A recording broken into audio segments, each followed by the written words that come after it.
So if it's credible that Luke is making this reference, it's credible to say that the readers would have understood it as such.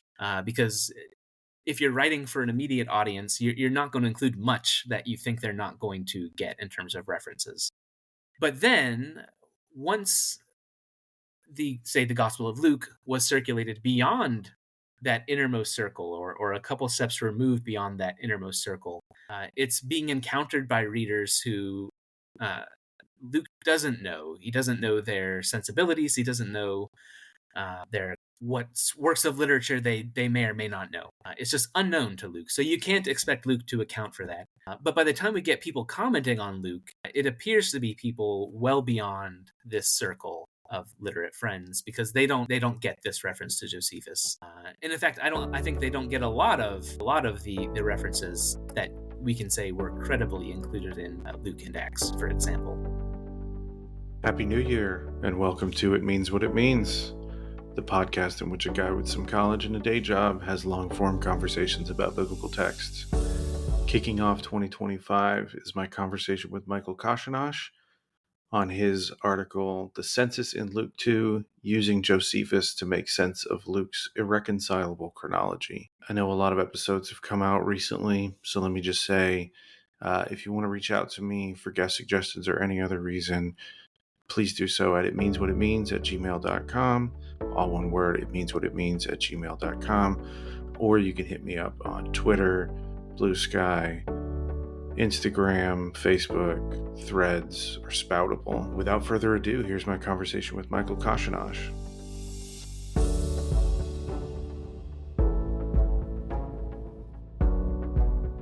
Michael Kochenash, welcome to the podcast. Thank you very much. Before we get going, will you tell us a little bit about yourself? Yeah, well, I specialize in early Christian and early Jewish narratives. I did my PhD at the Claremont School of Theology with Dennis MacDonald, and since then I've done postdocs at Hunan University in Changsha, China, and I just finished one at Radboud University in Nijmegen in Netherlands. So right now I'm a stay-at-home dad, but also still pursuing research. Travel is fun, but staying home dad is better, in my opinion. So we'll just dive right in. So your article, it oddly, the JBL came out on the first of the month this time. It doesn't normally do that. So we're talking 11 days after this thing even dropped. So, I don't know if this is the fastest, but it's close to it. But your article is The Census in Luke 2, Using Josephus to Make Sense of Luke's Irreconcilable Chronology. So let's just start out. What is the chronology that is irreconcilable, and to what is it irreconcilable? Yeah, so the question is, when does Luke date the birth of Jesus? And so how he dates the birth of Jesus is in relation to the years of reigns of emperors and client kings. And so let's take a look at that picture.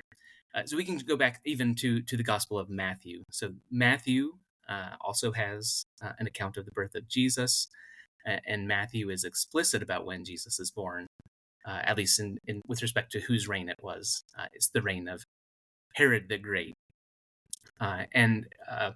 So the chronology of the reign of who is in control of Judea is Herod the Great is in control until his death in 4 BCE, and then Judea is assigned to his son, Archelaus. He's one of 4 tetrarchs. He gets Judea. And Matthew's gospel mentions both of those. So Jesus is born during Herod the Great's reign, and then mentions the reign of Archelaus, because you have the massacre of the innocents in Matthew, and Jesus' family goes to Egypt, but then when Herod dies, they go back during the reign of Archelaus. So that's pretty explicit. In Luke's gospel, it's somewhat similar in parts.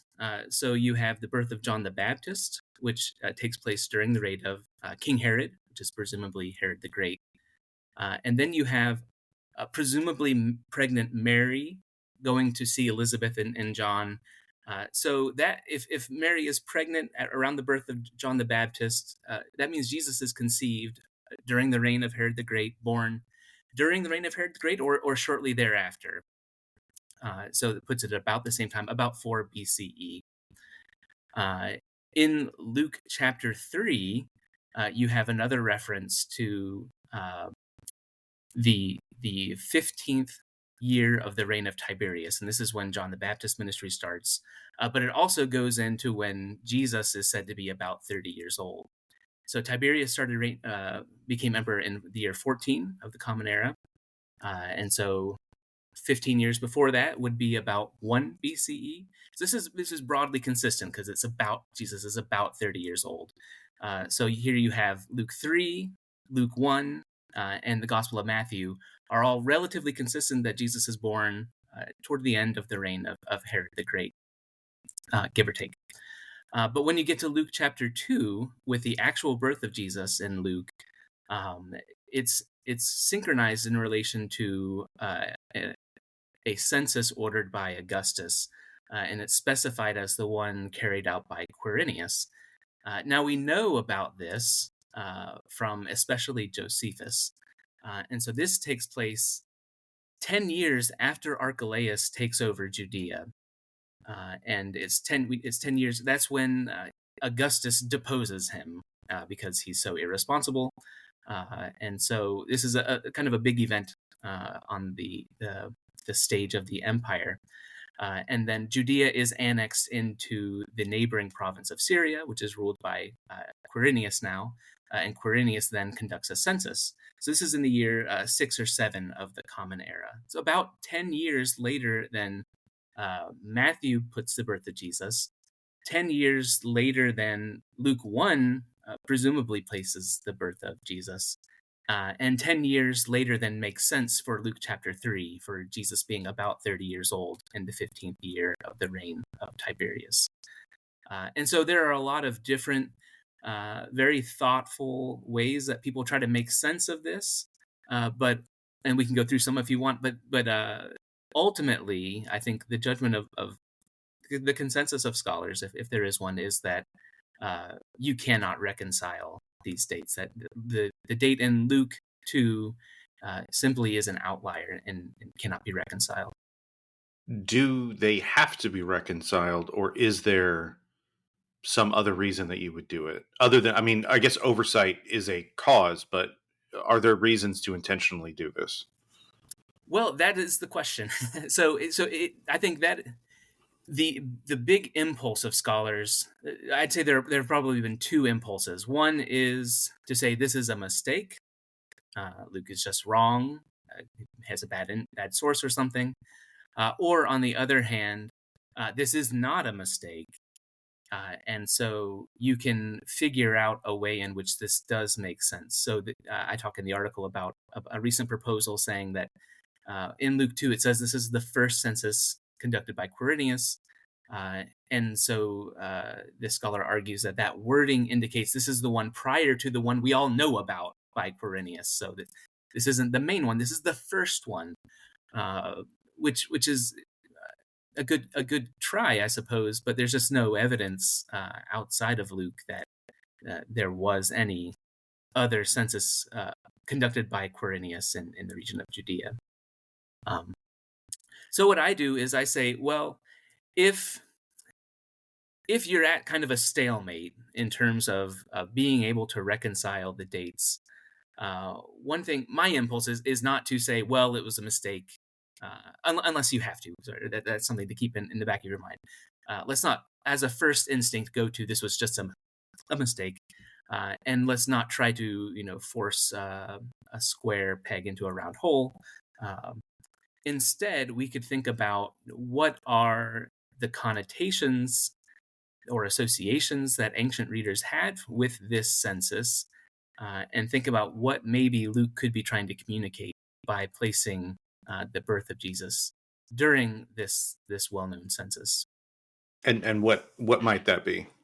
Well, it's I hesitate to say that everybody would have this association, but for readers who are familiar with the work of Josephus, the way that Josephus thinks about Jewish history in the first century of the Common Era, you are likely to think that there is some association with the destruction of Jerusalem. So we can go into what Josephus does there if you'd like. Yeah, please. Yeah, so the two major works of Josephus are Jewish War and Jewish Antiquities. Jewish War was finished within a decade of the destruction of Jerusalem in the 70s of the first century of the Common Era, and Jewish Antiquities was finished in the mid 90s, 93 or 94 of the first century of the Common Era. Josephus's work, The Jewish War, is his account of what happened during the rebellion against Rome and Rome's destruction of Jerusalem. And in it, he mentions a certain Judas the Galilean, but doesn't make too much. He's obviously an important figure for Josephus because he not only mentions him in his chronological order, but also brings him up again whenever his descendants play a role, or somebody he thinks is a descendant of Judas later in the actual rebellion against Rome. But more important for my article is Book 18 of Jewish Antiquities. So this is the work that was finished in the 90s. And in the beginning of Book 18, Josephus gets to this part of Jewish history that includes Judas the Galilean and his rebellion against Quirinius's registration of Judea. And so he has his own reasons for telling this story. But at this point, he goes on kind of a long rant explaining that this sort of mentality of rebelling against Rome is, he says, it planted the seeds of the destruction. So he draws a connection between the rebellion of Judas the Galilean in the year 6 or 7 of the Common Era to the destruction of Jerusalem, the rebellion against Rome and the destruction of Jerusalem in the 60s and 70s of the Common Era. So some 60 some odd years later. So, for readers who are familiar with Josephus and what he does with this, the census of Quirinius, that it is a what Steve Mason calls a watershed event in the history of Judaism because of its connection to the destruction of Jerusalem. A reader who notices Luke placing Jesus's birth during this same census, and along with noticing that this doesn't really fit in with the chronology attested elsewhere in Luke, not to mention the Gospel of Matthew. Such readers might conclude that Luke is doing this in order to communicate that there might be a connection, or will be a connection between, or I guess from Luke's perspective, there was a connection between this person born during the census administered by Quirinius, another Galilean, Jesus of Nazareth, and the destruction of Jerusalem. So, in that, I started to wonder. Okay, so you mentioned we've gotten into Josephus now, and I was wondering, are his two work, Jewish War and Jewish Antiquities, are they similar to the project that we see in Luke Acts? Just because there's a connection in the article that we're kind of judging the way that Josephus does this thing, and you're suggesting that this may be what the author of Luke Acts is doing also. So, Yeah. but I know that's kind of a tangent, but I am curious. Are the motivations similar? I wouldn't say entirely, but I think there are probably strands of motivations that are similar because they're putting together quite different works. Jewish War and Jewish Antiquities are much longer than Luke and Acts, but there is a concern that is evident in Josephus's writings to explain why this happened. This being the destruction of Jerusalem, and the temple in particular. And so Luke also seems to have the same sort of concern, and so it comes out in the passion narratives of Luke. So in chapters 19, 21, and 23, as well as earlier in Luke chapter 13, you have associations of Jesus and his mistreatment in Jerusalem with its future destruction. maybe here's a good time to say for readers who don't know. So Luke is most likely written after the destruction of Jerusalem, but telling the story of Jesus, which was some 40 years or so before the destruction of Jerusalem. So all of Luke's readers know about the destruction of Jerusalem. And so maybe Luke is here connecting the dots between what happened to Jesus in Jerusalem, his mistreatment and crucifixion, uh, drawing that line between that and its later destruction by the Romans. So is it fair to say then the emphasis in this historiography is on significance over chronology?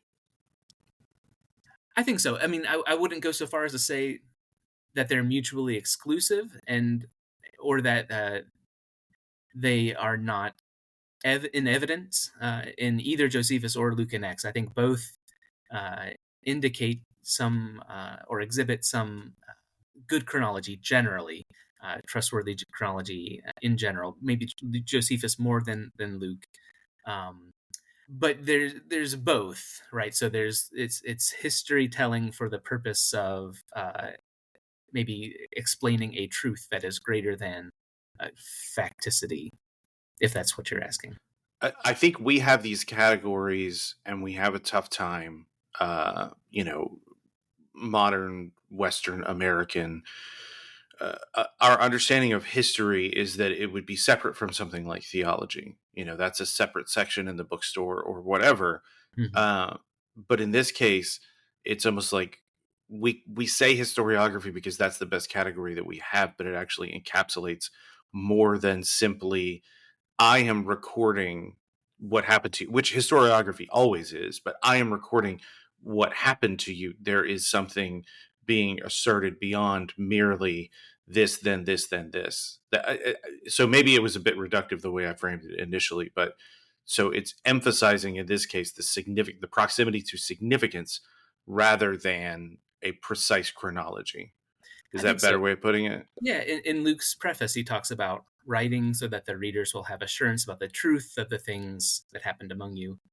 And I've told students in the past, like, what does Luke mean by truth? Like, is it like factually correct understandings of what actually happened, or is Luke presenting a picture of who Jesus was, like a true picture from his perspective of who Jesus was, what his life and actions mean to readers, which is it's not exactly the same thing as what exactly happened, but it's a picture of who was he, what does he mean.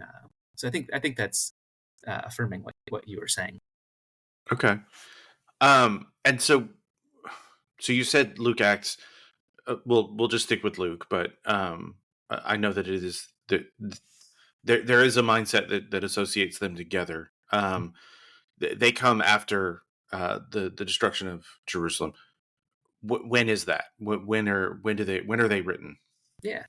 So that's a contested question. I think if you look at standard commentaries from the last 100 years or so, you'll get a pretty standard answer that Mark, they say, was written around the time of the Jerusalem War, the Judean War.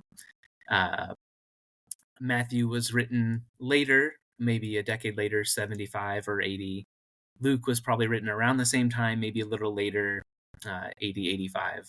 And Acts written sometime after that, 85 or 90 maybe. Uh, my reading uh, necessitates pushing that back. So if I'm correct, um, that means that Luke had access to Antiquities 18, which wasn't published until the mid 90s. So I mean, I would say it's you have it would need to be post 94 at a bare minimum, most likely second century, just from a probability standpoint. And that's not uncommon these days to talk about, especially the book of Acts being second century, and for similar reasons, including, so I touch on Acts chapter 5 in the article and the chronology issues there, uh, which are best explained again, I think, by reference to Jewish antiquities, this time book 20, but also related to Judas the Galilean. Um, and I don't know if we want to go into that now. Absolutely. Go ahead. Follow whatever threads you think of. Sure, sure, If sure. it sounds interesting, say it. Yeah. So in Acts chapter 5, you have um, Peter and the apostles in Jerusalem on trial in front of the Sanhedrin. Uh, but a certain Pharisee in the Sanhedrin named Gamaliel stands up and kind of defends the apostles, or at least defends inaction in response to the apostles.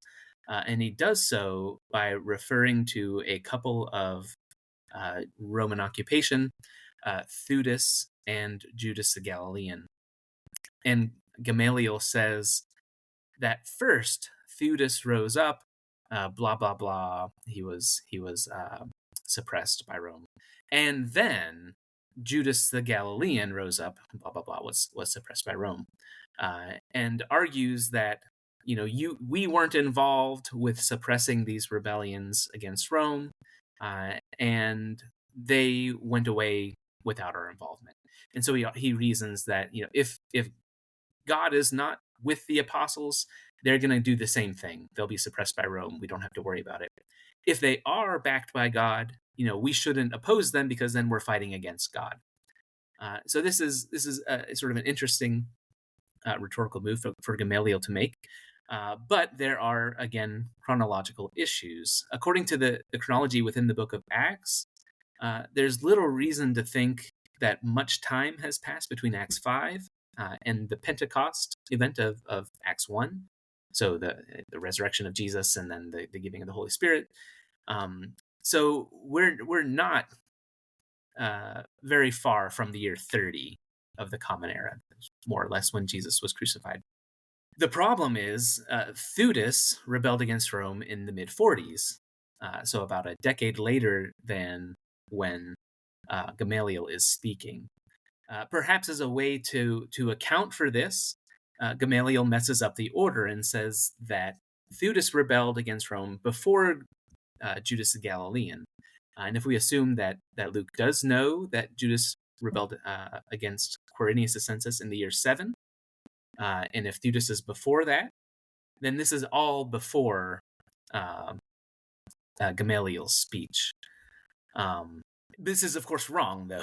There's no evidence of anybody named Theudas rebelling other than the one from the mid-40s that we know of from Josephus. But in Book 20 of Josephus's Jewish Antiquities, we have this sort of reverse chronological order in terms of when they are mentioned, because Theudas's rebellion is described, and then in the next paragraph, the sons of Judas the Galilean, two of his sons are I believe they're crucified by the ruler in that at that time. And then Josephus mentions Judas the Galilean again and mentions his rebellion against Quirinius. So if Luke consulted Book 20 of Josephus's Jewish Antiquities and either skimmed this section or maybe made notes like Theudas rebelled and then saw Judas the Galilean, he could have either made the mistake, mistakenly thought that Theudas was before Judas the Galilean, because they're in the same order, even if Josephus knows the chronology doesn't make sense because he's accounting for that, but Luke doesn't. So either Luke made a mistake by references or in his reference to Antiquities 20, or and maybe this is more likely, he understood what Josephus was doing, but because of the timing of when Gamaliel is making the speech, needed to move it earlier anyway, and didn't think his readers would mind. So we were talking about the date of Acts. So that's one, and I think, persuasive piece of evidence, not the only piece of evidence, that the book of Acts has used Jewish antiquities as a source, especially Book 20. And if that is the case, it needs to have been composed after the year 94. Again, in terms of probability, more likely the 2nd century than the last 5 years of the first, if that matters to people. But my reading of Luke chapter 2 places the Gospel of Luke also in that same time period. And it's interesting because it's about the census in both cases, because the census is mentioned in in Acts chapter 5 with respect to Judas the Galilean, and then as Jesus being born during the census in a way that doesn't make sense with the chronology elsewhere in Luke. For a Jewish revolutionary or rebel, or however you want to characterize it, for a Jewish revolutionary to be responding to a census violently, because obviously there's some significance, there's some violation there. Is there something similar? Obviously, Jesus' movement wasn't violent, but if there's an association with the census, how would we link like opposition to the census to Jesus' movement? Or is it just that this is a significant event, a tentpole event, and we want people paying attention to Jesus' birth, so we associate it with something else important? Yeah, I don't think there's anything in the text to stop readers from being aware of Judas the Galilean's rebellion against this census administered by Quirinius, and contrasting that with Jesus's birth during the census, with Joseph and Mary's compliance with the census, and a sort of a straightforward comparison of Judas the Galilean with Jesus and his family. Would suggest that Jesus is not violent, not rebellious in the way that Judas the Galilean is. So that's a possible reading. I mentioned that in the paper. I just think maybe a better way of reading the reference to the census is to think about the associations that Josephus creates for it, right? So one thing that Steve Mason likes to talk about, or at least in the article that I cite, is that events don't announce their meaning. Josephus talks about Judas the Galilean without referring to the census, and vice versa. So these aren't intrinsically connected events that must be spoken about in the same breath. But Josephus does connect them, and so the fact that Luke connects Judas the Galilean with the census of Quirinius and his rebellion against Rome in Acts chapter 5 suggests that he is following Josephus's logic, or at least is influenced by Josephus's logic, and seems to be manipulating that logic, like leaving the structure in place that Josephus constructs of a Galilean associated with the census of Quirinius is directly connected to the destruction of Rome somehow. So for Judas the Galilean, it's planting the seeds of rebellion and this attitude that is reproduced by subsequent generations leading up to the rebellion against Rome. For Luke, it's the structure is the same. There's a Galilean associated with the census administered by Quirinius, so Jesus of Nazareth, and he is connected with the destruction of Jerusalem. But it's his mistreatment. So it sort of transforms the logic. So he takes what Josephus has as a polemic against rebels against Roman occupation and rule, and transforms it into a polemic or something like that against the people in Jerusalem who crucified Jesus. I think that's a lot more interesting than just glossing over the fact that or just trying to read straight through and ignore the fact that maybe this does bump on the chronologies around it, and the chronologies the way that they happen in history, to say, well, there's something significant being said here. This is a good faith thing. But I do wonder, was this an acceptable technique or approach, or is this unique even in the ancient world, what Luke is doing here? So I think one thing that comes to mind is the book of Judith. So from the Apocrypha. In the beginning of Judith begins with a reference to the things happening in the 12th year of the reign of Nebuchadnezzar, which the narrative then identifies as the ruler over the Assyrians from Nineveh, which is kind of an astounding, wild sentence for those who are familiar with the history of Judah, because Nebuchadnezzar is not Assyrian, he's Babylonian, and famously so because he's the Babylonian king responsible for destroying all of Judah, sending the Judeans into exile, and destroying the Temple of Solomon. So is the author of Judith just mistaken, or is this something done? I think the most credible reading out there today is that this is right from the get go of Judith an indication that what is going to happen is fictional. Uh, and Judith is more straightforwardly a work of fiction, as I wouldn't say that Luke or Acts are as fictional as the Book of Judith, but right from the start, it alerts readers with the appropriate cultural competencies uh, that this is not factual, right? That Nebuchadnezzar is not Assyrian; he's Babylonian, as readers know. But it does have a narrative function of alerting readers to the urgency. So readers who know this, know who Nebuchadnezzar is, know his actual significance.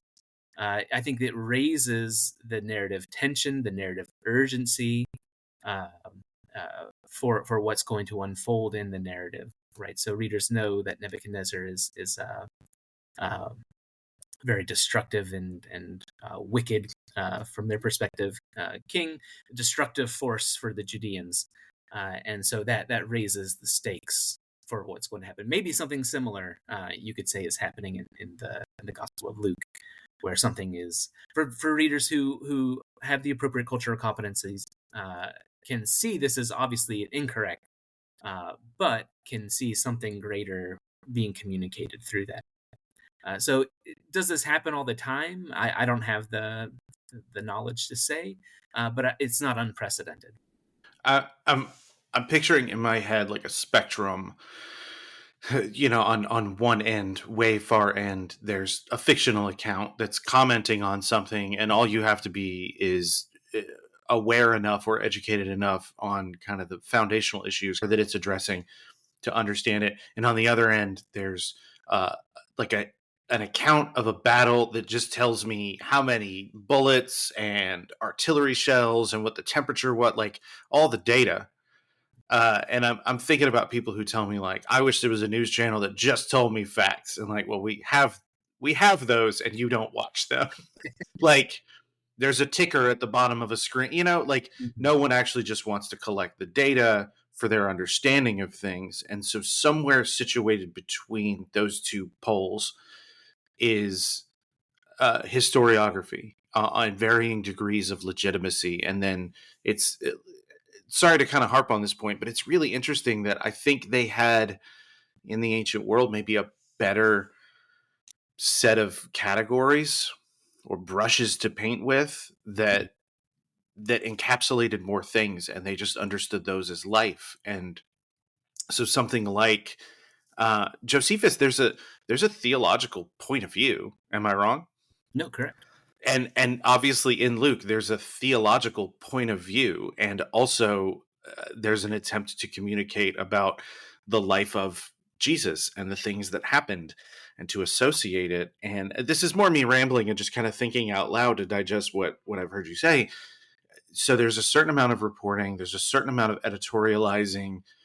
I won't go so far as to call it fictional, but how can we do we have an analog in the modern world, do you think? It's a good question. Uh, I'm not sure that we do, but it's worth reflecting on that. So even like news channels that report facts, it's all curated. Like it's not the case that they're like giving you all of the data. Like they've chosen what data is relevant, and maybe they're trustworthy for doing that. Maybe they're not. But it's all curated. It's all shaped, right? So even with the Gospels, Gospel of Luke or any of the other Gospels, any particular story of Jesus, the big question shouldn't be like, did this actually happen? The question should be like, why does the gospel author narrate it in this way?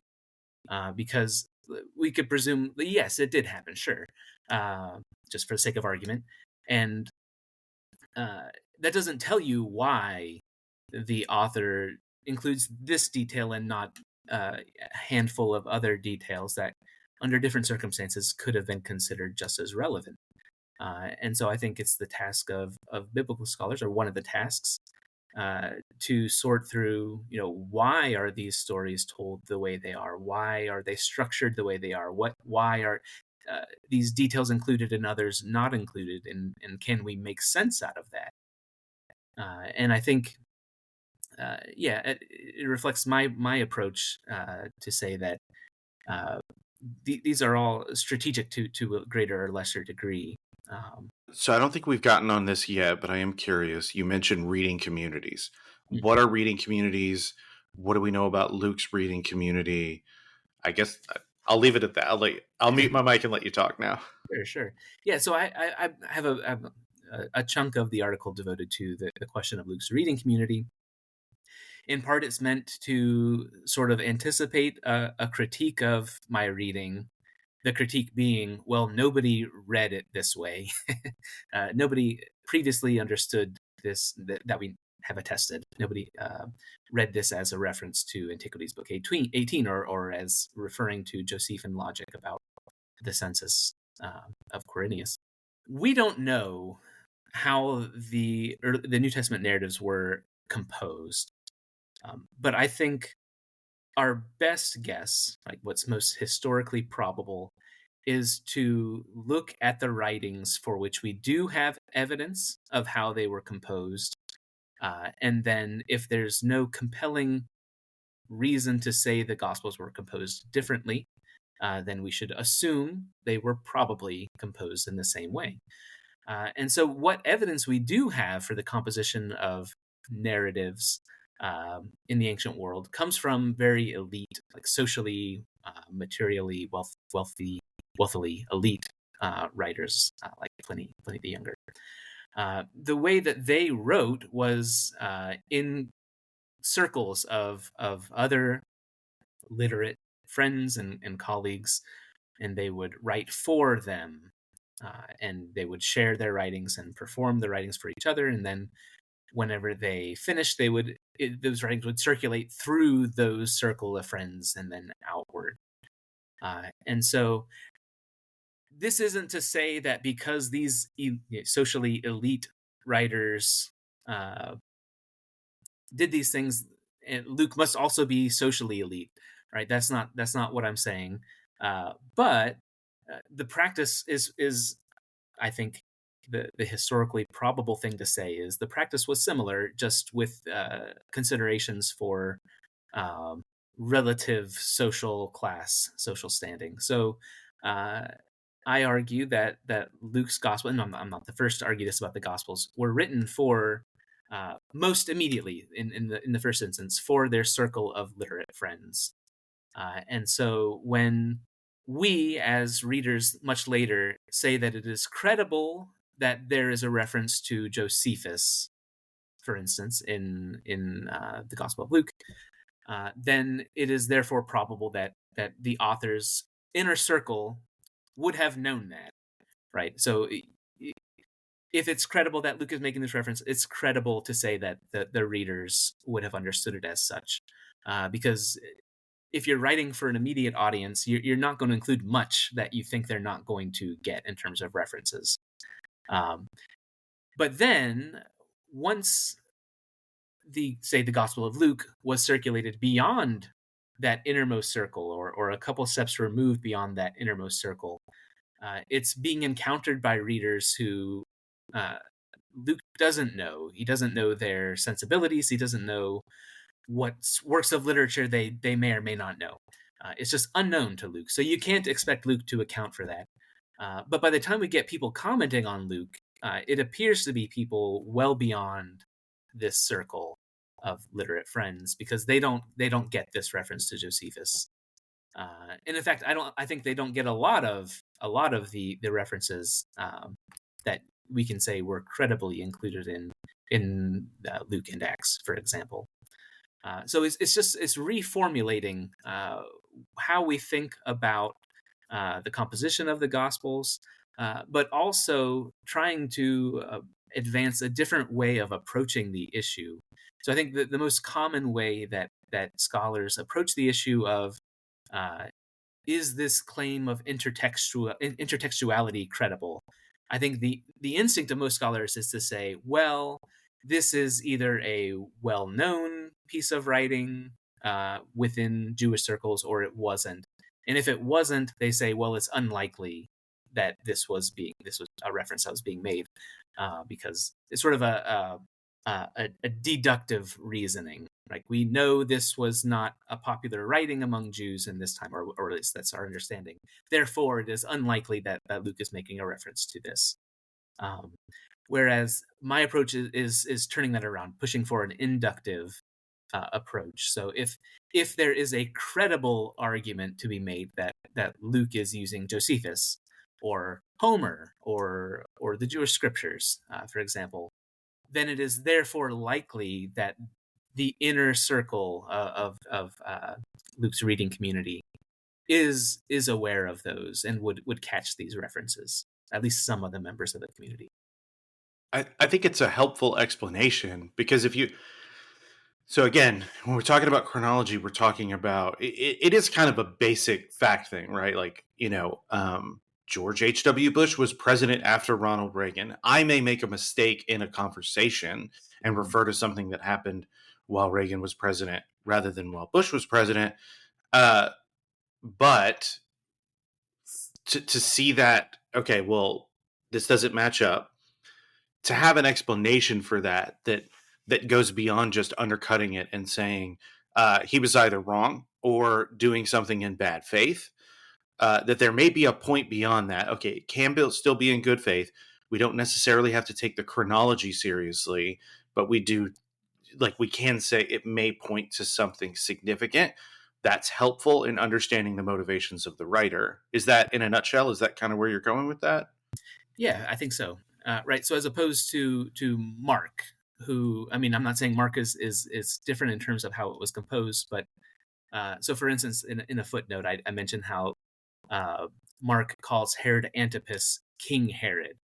But in fact, Herod Antipas, this is an issue of fact that Mark is just wrong about. He wasn't a king. And so Luke sees that and corrects it to Herod the Tetrarch, which is historically accurate. So on point of fact, more accurate. So we can imagine Mark's community of reading community didn't know whether Herod Antipas was a tetrarch or a king. Didn't care. And so for that audience, it just doesn't matter, apparently. But Luke is evidently a bit I don't know if we want to say savvier. There's some adjective that's appropriate, but is more aware of these historical facts. Maybe his inner circle of readers are also more aware of these facts.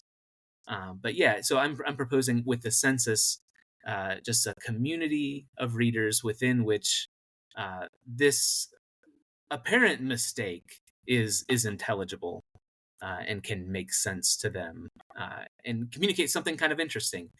Because then once you get to the later parts of Luke where Luke is associating Jesus with the destruction of Jerusalem, they would have anticipated that already. Or perhaps on a second reading of Luke, they would have found it very interesting to notice that, having the context of Luke's association of Jesus with the destruction of Jerusalem. You think it would be like Fight Club, where they get to the end and everybody just pretends they knew the whole time what the twist was at the end? It's yeah, what a timely reference. different. It's possible. I mean, I don't. Yeah, it would be vanity. I think that would motivate somebody to claim something like that. Everybody's the smartest guy in the room. Right. Oh yeah, I saw that. Do you think the speech? Yeah. Do you think the speech in Acts from Gamaliel, does that come across as funny or validating to early Christians? Oh, interesting. Probably validating. Right. You have. I mean, I think there's more to that I've written on than we've gotten into in a different article. So, in the book of Acts, it's kind of interesting. Acts presents Gamaliel as a teacher of Paul when he is younger. And so there's an irony within the book of Acts that Gamaliel in Acts chapter 5 advises against God fighting, theamakoi. And then his Paul, who we find out later was a disciple of Gamaliel, is like sort of the prime example of a God fighter in the book of Acts when he's called Saul. Um, so that's what I think is mostly going on with Gamaliel in the book of Acts. It's possible other readers would think, oh, this is validating. This is a non-Jesus following Jew who is making the point that since Rome didn't suppress our movement entirely, that must mean God is on our side. Um, it's a possible reading for sure. I mean, I think what could be funny was the idea that he's saying, they'll give up, they'll go away, they all disappeared in the past, or they're legit. So Mhm. obviously they're like, yep, that's us, but haha, they thought we were just going to go away. Yeah, no, I think you're right. That is the internal logic of the speech is like they're going to go away on their own. Gamaliel's no Jesus follower, so the implication is like this is not a legitimate movement. It'll go away on its own. So that, yeah, I think there is an irony for sure. But he does exist in the narrative. Like they're definitely putting favorable words in his mouth. Whether or not those words were actually spoken, we don't know. But in Right. the purposes of Acts, he's there to validate them. Uh, so I do have a question about like a census in general. So were Mm. censuses always administered locally? Because that's something that's just briefly touched on in the article, I think. Well, to come at that a different direction from a different direction. Uh, we don't know of a universal census, like an empire-wide census. So in that respect, yes, they were all localized. I mean, local is a relative term. So we have a lot of records of censuses in Egypt, just because not that Egypt had more censuses necessarily, but the conditions in Egypt are such that papyri are preserved, and so we have the evidence for them a lot more than we have for other places. But that's not the only evidence we have. We have, for instance, Josephus tells us about the census of Quirinius. So we get evidence for the censuses from a variety of locations, but uh, to date, there's no evidence of an empire-wide census. There's no evidence of any kind of census asking people to return to their ancestral hometowns. Which, if you think about it for more than a second, it makes very little sense. Like, how do you determine which ancestor's hometown is your ancestral hometown? Um, I mean, maybe you're lucky and all of your ancestors are from Bethlehem, and so it's an easy decision. But there's no, it's not obvious how people would sort this out, and it would be very chaotic. All people going to their ancestral hometown, however it is figured out, or what benefit that would accrue to the person administering the census. Uh, so it's all, I don't want to say kooky because I don't want to be irreverent, but it's it's uh, it's a little kooky. Kooky. That's an interesting word. Not that I'm going to argue with you. I think there may be obviously an attempt, like with a genealogy, to associate this character in the story with an ancestral line, right? So Mhm, Bethlehem. All right, we're associating with Davidic line, mhm. right? Yeah, it's not Does it have to obvious. go beyond that? Well, how far back do you go? Like, is it like your ancestors defined as the person who was alive during the reign of King David? Like, that's not specified, and it's not obvious that that would be the case. It's just obvious for Jesus because his connection to David is what's important for the narrative. But no, I think it's a little bit mind-boggling to think of why this would be ordered, or how it would be carried out, or what the instructions would be for how you determine your relevant ancestor, um, whose hometown you need to return to. Yeah, no, I mean, I see from an historical point, would it be all right, Jared? We're doing a census. You have to go back to wherever somebody was an indentured servant in Virginia in Mm. 16 whatever. Well, no, I don't know that. Fortunately, that's not how we do a census in the United States. I Right. don't have to do any traveling. There is evidence of some censuses where people have to travel, but it's always like people who are traveling for work purposes, like they're temporarily somewhere else, and for the census they need to return home for the census.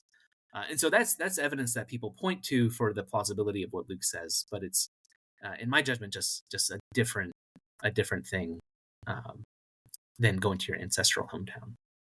Yeah, it would be quite a quotidian mandate to be like paternal great grandfather, Right. hometown where he Mhm. was born. I get what you're saying. And it's I get important what to you're us to saying. know that you do this for some reason. Yeah. And we will be checking. All right. Yes. Number two pencils. Uh, What was there anything in the article that you were hoping I was going to ask about that I haven't asked about? I don't know if I was hoping you would ask it. One other thing I thought you might ask about is with the redacted citations. Is that were you fishing for that? Oh, no. This is how I've started to transition away. Uh, It's me acknowledging that I, as an interviewer, just follow whatever thought pops into my head while you're speaking that I think is interesting. But it- so I didn't know. I was kind of leaving that out there in case you wanted to bring it up. Do you want me to explain what you're talking about, or would you like to explain it? uh, we don't need to talk about it, but we can. How do you feel about it? I'll do it. I'll do it. So I noticed at the end of the article there's a reference to redacted citations, and there's an explanation as to why. And so when I sent the questions, as I always do for prep, the last question was, is there a charity or organization that supports victims of sexual abuse that we can promote on the show notes? I don't really want to go into the specifics. I'll say if you want to know that, you can go download the article from the Journal of Biblical Literature.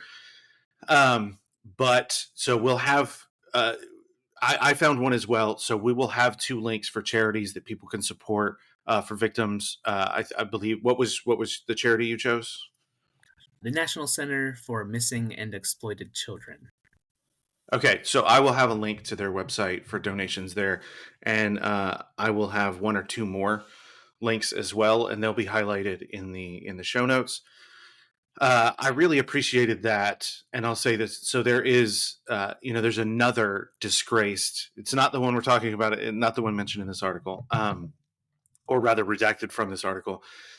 Another disgraced figure in biblical studies academia who was, I guess, mentioned but not mentioned. Like the shadow of him was mentioned on this podcast, and I knew what the guest was talking about and let it go. But I felt like in this case, it would be better to do something positive where you and I both find a way to put something, an opportunity for listeners out there to do something to help victims. And yeah, so I appreciated that you called that out and brought that to my attention particularly. And so I just wanted to make sure that the listeners had an opportunity to do something to actually help victims of this kind of abuse. Do you have any thoughts on the subject you want to talk about here? No, yeah, no. So what I did in the article was to instead of including the information about a particular scholar convicted of particular crimes, just to redact the citations and then include the citation information at the end, as well as an explanation of the crimes. Um, it's kind of my proposal to the guild for how we might handle this sort of thing in the future. Because on the one hand, so like I get people who say like you can't separate the scholar from the crime, and I'm sympathetic to that, and for those who want nothing to do with him because of the crime, I get that. um, at the same time, I think there can be something valuable in the publications by certain people. um, and so this is a way of sort of negotiating that, and uh, so I had a conversation with a friend of mine, and we're talking about what we could do, and we sort of identified like what is the harm that comes about when you cite these people. Um, and it seemed to us that the harm is to victims of this particular kind of crime, like seeing this name unexpectedly or in a kind of a laudatory way, even just by being cited. And so to sort of do that balancing act of like these publications are helpful, I think parts of them are helpful, and are part of the conversation of this scholarly question, but also like uh, I can't remember what percentage of adults are victims of this crime. So we're tiptoeing around it, but it's likely that people who are even scholars have been victims of this crime, and so uh, it doesn't help to pretend they don't exist. And so to, on the one hand, not re-traumatize people, I've redacted the citations, but included the reference to the work that was relevant and meaningful for the topic. I think so. There's actually another scholar, not the one mentioned in this, not the one that I was mentioning earlier, but someone was asking me, hey, there's this guy. He was, like it's adjudicated. He was guilty. He served his time. What if it ever came up that something he did, some of his work was interesting to you? Would you talk to him? And I went back and forth, and I think where I landed, like, not an academic, I'm not a scholar, so I don't have to deal with the guy. But what I landed on is, well, if that person's work has had an impact on the field, it can't be extracted if you want to have academic and intellectual integrity. We if we don't want to live in the ingsoc world of memory holding, we should not just act like people didn't exist. On the other hand, is there a way that we can do this that is intelligent and compassionate and in any way beneficial to victims? And I think your outlook of saying, I don't want to put this in front of somebody's eyes, that it may be an issue that hurts them psychologically. From my point of view, it's, well, if the work has to keep floating out there, maybe we can do something to materially benefit the people who have suffered from similar crimes. So I don't. I mean, if you have additional thoughts, I'd love to hear them. But if not, I'm fine rolling on. Yeah, no, thank you. That was good. Thank you. What would you direct people to read, to watch, to listen to get a better understanding of the kind of work that you do and the things that you're interested in professionally? Oh, you could go to my academia page. It has most of my publications on there. Um, Journal articles are mostly full text. Books. My book is I can't put that full text up there, but you can find out what it is. Uh, I've done some interviews on YouTube. You can search my name there. Those will come up. Uh, if you Google my name, it's a unique name, so most of the references will be for me. That's the surest bet. And what do you read for fun? Uh,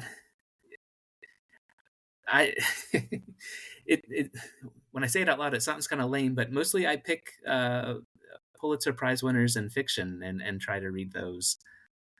So right now I'm reading Demon Copperhead, and I'm really enjoying it.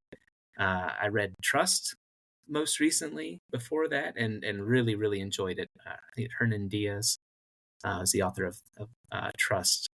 Um, so good fiction. And since you're doing the stay-at-home dad thing, what Mhm. children's books do you Oh, recommend? oh, what do we read? Um, a lot of Dr. Seuss, a lot of Pete the Cat.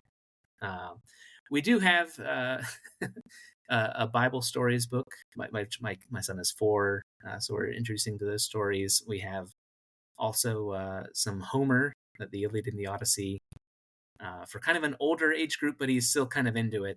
So that's fun too. That is fun. I remember when I was in elementary, I would check this book of Greek myths out of the library, and I don't remember how. I don't think I went looking for it, but I think I just found it at a Barnes and Noble. I found a copy of that for when my son was little. I don't remember the I don't remember the exact name. It's upstairs. It's not down here with the books behind me.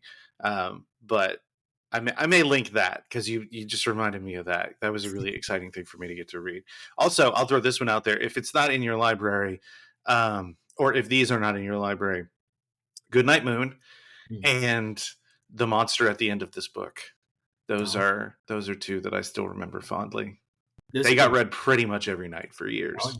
nice. Yeah. Okay. Well, if you don't have anything else for us, I'm going to call this one good. Yeah, thank you so much. Thank you for being here. Okay. Take care. Yeah, you too. I really appreciate you for being here and listening, kicking off this third year of the podcast. Before we get into the preview of my conversation with Claire Misek, I want to highlight something that came up in the conversation that's also in the show notes. So we discussed possible charities that you can support to help victims of sexual abuse. As Michael Kochenash said in the conversation, he recommends the National Center for Missing and Exploited Children.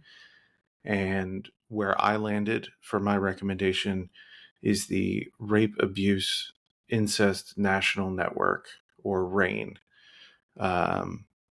Yeah, so if you want to click on the links and go and give a donation or see if there's any other ways that you can help, I would highly encourage you to do that.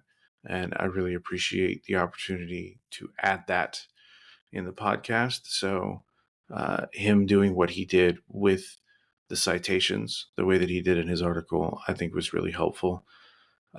If you want to support the podcast, please use the link in the show notes to the Patreon. $5 a month will get you episodes before they come out for free. For example, my conversation with Claire Misek, which here's a preview of that conversation now. Thanks and take care. Like that is the idiom. That is the thing that Paul's looking forward to. And I think and it's tough because that's not the thing that's often in our heads. Um, but I think that if you keep on reading Paul and keep on reminding yourself in Romans 8, when he says that the cosmos is groaning hoping to participate in the redemption, the freedom of the glory of the children of God. Like that's not a heaven hell idea. That is the idea of the actual creation, the cosmos groaning to participate in that redemption. And so this is really much more of the new heaven, new earth, where we are on the new earth.